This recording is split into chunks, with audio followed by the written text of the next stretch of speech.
Hello everyone, welcome to Commodities podcast. This is 𝗀𝗀𝗀𝗀𝗀 from Sharekhan BNP Paribas. Today we have an update on crude oil. On the daily chart, crude oil has traded with a higher high formation after it breached the previous swing high of 6,950, while the prices moves towards the resistance of 61.8 and 76.8 retracement level at 7050 and 7150 respectively. The RSI has a positive crossover as it supports the bullish move, moving towards the overbought zone of the oscillator.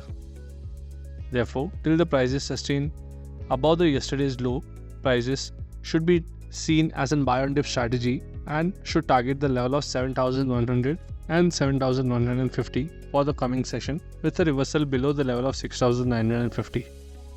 Hence, we expect crude oil to trade with a positive bias for the day ahead. Thank you.